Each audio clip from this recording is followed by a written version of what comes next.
I do believe we're in the midst of KALIYUGA. You're in the midst of this massive breakdown of fragmentation. And what is the breakdown? The breakdown is this disconnection from God. This disconnection from source, this disconnection from spirit, the fragmentation, the massive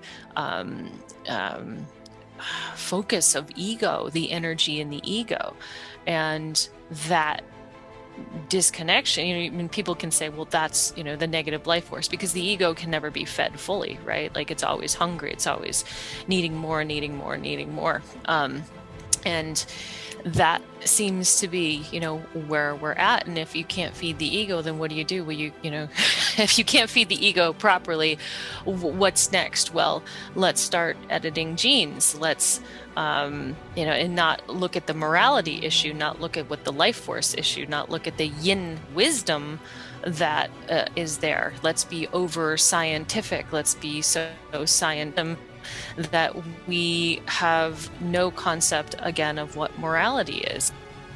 But we have this breakdown occurring. You have, organizational breakdown, you've got the veils that are being lifted, and you also have this magnetic shift that's on the planet. I mean, you have the electromagnetic, but the magnetic shift that seems to be, and I have no research on this, but that seems to be literally kind of like stripping away aspects of people that, like, within themselves, that they probably need to deal with but don't want to. And so what do?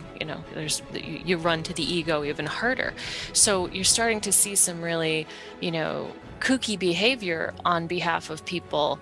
Not everybody. You've got some people that are maturing and growing through these times, and you have other people that are doubling down and gripping down harder in this material world, a la the ego.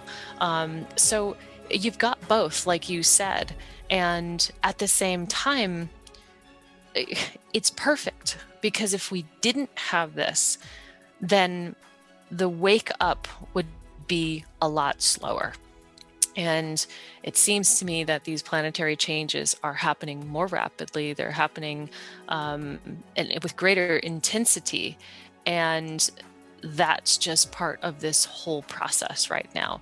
So it's also forcing people to make a decision. Are you seeing the impact of AI and what could be one's future?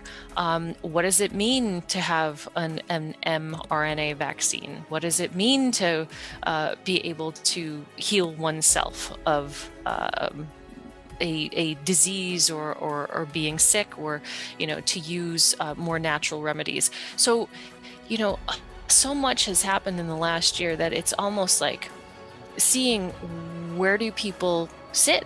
What side of the fence are they sitting on? What are they moving to, and what are they moving away from? Are they following, the mainstream narrative, or are they actually thinking for themselves?